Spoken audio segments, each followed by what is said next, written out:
Bonjour, bonjour, bienvenue sur le petit pousseur de bois. Alors une petite vidéo complètement débeautée, c'était absolument pas prévu. Je viens de regarder une partie que j'ai trouvée absolument super intéressante, absolument fabuleuse. Et j'ai eu envie de vous la faire partager, donc pas franchement d'analyse plus poussée que ça. Et c'est une partie entre Karpov et Lotier, et le thème général de la partie, c'est quelque chose de très simple. Karpov va jouer contre une des pièces de Lotier. Bien entendu, les parties que j'aime, c'est-à-dire qu'on ne se casse pas la tête avec de beaux monstres de tactique. Il y en a sûrement des cachés qu'on ne voit pas, mais rien qui va se montrer sur l'échiquier. Donc D4, D5, C4, Gambit de dame, on rentre sur quelque chose qui ressemble à de la slave. Ok, je vais passer vite l'ouverture, c'est pas le plus important. Enfin, si, je vais faire un petit bloc à un moment donné, mais c'est pas le plus important. Quelque chose comme le semi-slave, donc. Quelque chose comme variante, mais non, je sais pas ce que c'est exactement comme variante. Et on va s'arrêter là. Voilà, je vais m'arrêter là. Et dans la semi-slave, les noirs ont blindé un peu la position. D'accord? Ça, c'est une jolie pyramide qu'on aime beaucoup faire, hein. Bon, ben, dans la slave, la Caracan, la Londres, les Londres avec les noirs. Donc, il y a plein de positions où on fait ce petit triangle qui est solide, qui a une réputation de très grosse solidité. On essaie absolument d'accrocher un pion ici, qui va être difficile à déloger. Et bon, l'inconvénient, il y a un petit peu moins d'espace, hein, parce que quand même les blancs ont placé deux pions ici. Et surtout, on a la super mauvaise pièce ici, qui est le fou, qui a du mal à sortir. Donc il faut trouver dans la partie quelque chose pour faire jouer cette pièce. On me dirait, bah, les noirs c'est un peu pareil, les blancs c'est un peu pareil, ils ont un mauvais fou qui ne sort pas. Mais celui-là va jouer très vite, il suffit de pousser ça, c'est très connu, et dans deux coups, ce fou joue. Par contre, ce fou, il va falloir trouver quelque chose à faire avec. Et c'est le thème de la partie. Donc rock, rock, on place les pièces au centre, il n'y a pas de souci. Voilà, alors B6. Donc ça signifie que les blancs vont chercher à développer le fou ici ou ici. Alors bien souvent on le retrouve à ce niveau-là. Mais on remarque quand même qu'une fois qu'il est là, il a quand même du monde devant. Donc il est gêné par ses propres pions, il reste quand même toujours un mauvais fou. Hop, et voici le coup libérateur, lui, des blancs. On a vu coup tentative de libération des noirs ici et les blancs ici. La seule différence, c'est que ce fou maintenant, il est sorti. Alors que celui-là, quand il sera placé là, ben, c'est pas tout à fait la même limonade. Allez, on continue la partie. Donc là, on sort de l'ouverture, on rentre un petit peu dans le milieu de jeu.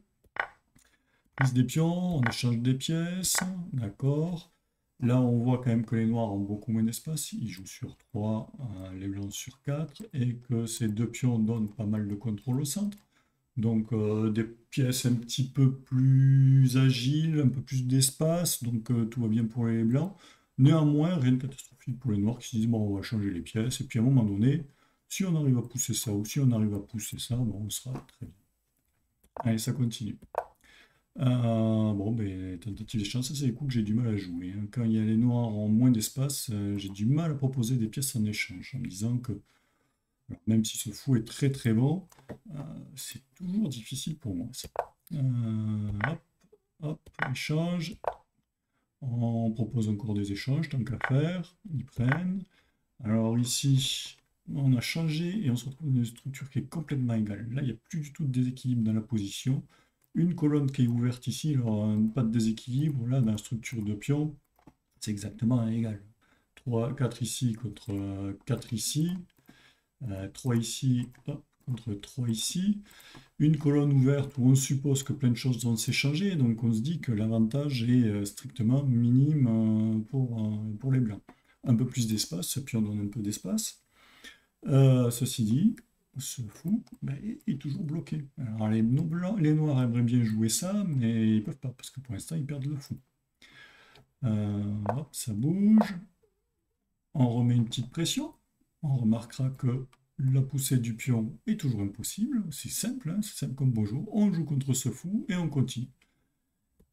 Hop. Donc, menace effectivement à ce moment-là de pouvoir pousser C5 parce que le fou est protégé ce coup-ci. Donc on échange, je propose l'échange, ça échange. On peut toujours pas pousser C5, donc pour espérer pouvoir pousser 5, on redéfend pour essayer de pousser 5. Et Karpov dit non, non, non, non, non, ton fou, tu te le gardes. Simple, hein, on joue contre un fou, alors il n'y a plus de pièces. Tout semble égal, et pourtant Karpov va gagner cette partie. C'est absolument incroyable. Alors, je peux regarder l'ordinateur, mais c'est que doit être quand même très, très, très égal, hein. Mais il y a ce petit problème récurrent depuis le début de la partie. On arrive proche de la finale et il y a toujours ce petit souci de fou.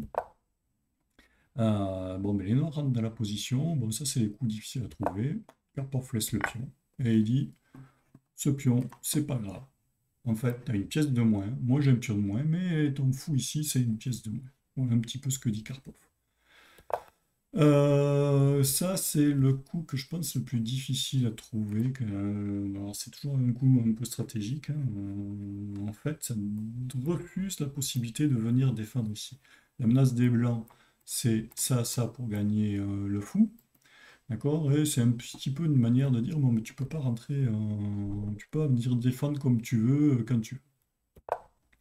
Échec, reviens ici pour défendre. Et le fou C5 qui vient bloquer la position. Et maintenant, on arrive réellement sur le fait que depuis le début, jamais les noirs ont pu pousser C5, et du coup, c'est les blancs qui ferment la position, et ce pion devient une prison pour le fou. Assise pour défendre le pion. Donc on refuse encore une fois, parce que tout à l'heure, les blancs pouvaient récupérer un pion. Je suis passé rapidement, mais les blancs pouvaient récupérer un pion, ils ne l'ont pas fait. Et ils préfèrent garder le mauvais fou plutôt que récupérer le matériel. Donc les blancs ont un pion de moins, mais ils disent, putain, une pièce de moins. Et là, le fou est un petit peu dans une prison, vraiment gêné par ses pions. Et c'est là où on se rend compte de la différence entre le fou blanc qui tape qui peut aller partout sur l'échiquier, qui en plus tape sur des pions blancs pour taper sur celui-là, et pour venir taper sur celui-là, et pour venir ici pour taper sur celui-là. Ce fou qui tape sur tout, et celui qui est en prison, il ne peut pas passer là, s'il se mettait là, il ne pourrait pas sortir là, s'il vient ici, eh ben, il ne peut pas pousser, s'il vient ici, ben, il ne peut pas sortir. Donc on ne peut pas s'en débarrasser. La dame s'infiltre. Ok, G6 pour essayer de te donner une petite clause de sortie pour le roi. Tente de faire une petite faiblesse de l'autre côté, donc on cherche à créer une faiblesse du côté roi. Et le coup G3, c'est incroyable. Bon, ben voilà, puisque les noirs peuvent pas faire grand chose, que je fais, j'amène mon roi. Voilà, je vais peut-être ici. Si on me laisse aller là, pourquoi pas que j'irai là. Mais je pourrais aller ici en me disant, je peux essayer de commencer à croquer des pions. Donc le roi qui peut se promener sur l'échiquier, alors que les noirs ont plus d'espace et sont complètement bloqués. Ça c'est bon, la faute ultime, hein, je pense. La finale, Gauthier devait la penser nulle. Et, en disant, j'ai une mauvaise pièce, mais j'ai un pion de plus, ça doit tenir. Et Karpov a montré que non, pas du tout, ça tient pas du tout. Donc on est vraiment ici, une très mauvaise pièce, d'accord, qui n'a encore rien fait de la partie. Elle a fait ça, et elle est revenue, et elle a servi strictement à rien. Elle défend ce petit pion, mais elle sert de gros pion. Là c'est un gros pion. Et la finale va se perdre très facilement. Ok, le roi qui monte, d'accord, pas de souci. On remplace son roi aussi, on centralise un petit peu le roi. Roi qui monte, d'accord. On replace un petit peu les pièces. F3. Et on va chercher tout simplement à se créer un petit pion ici. Passer, protéger, quasiment protégé pour aller à dame. Tout simple. Et les noirs, qu'est-ce qu'ils font? Ah ben on bouge le fou. Le fou qui sert à rien, il bouge. On pousse, ah ben on bouge le fou. On prend. Une petite amélioration de position, je suppose, je sais pas trop pourquoi, mais ça doit servir à quelque chose en réfléchissant bien. Et que font les noirs? Ah ben ils font rien, ils bougent le fou. Pareil, une petite amélioration, je sais pas pourquoi. Il aurait pu. Oui. Hop, on bouge le fou. Et on prend. Voilà. Tout simple. Et là, l'autre abandonne. Donc ce fou, qu'est-ce qu'il a fait? Il s'est fait enfermer derrière ses pions. Et après, il a fait des allers-retours toute la partie. Alors, Lotier, c'était quand même le meilleur joueur français d'une époque, un grand match. Je ne sais pas s'il a été dans le top 10, chose à vérifier. Mais c'était un très très bon joueur. Et il a bougé son fou 40 fois. Un fou qui ne servait strictement à rien, qui a bougé 40 fois. Bon, mais voilà, c'était une petite partie, vraiment plaisir. J'ai trouvé très très belle, d'une facilité déconcertante. On se dit qu'on peut la jouer, mais on n'est pas champion du monde, parce que Carpos, lui, il a été champion du monde. On n'est pas champion du monde, on n'aurait certainement pas joué, mais on a l'impression d'une partie tellement facile et évidente que c'est un vrai bijou. Voilà. Eh bien, je vous dis ciao ciao et peut-être à la prochaine.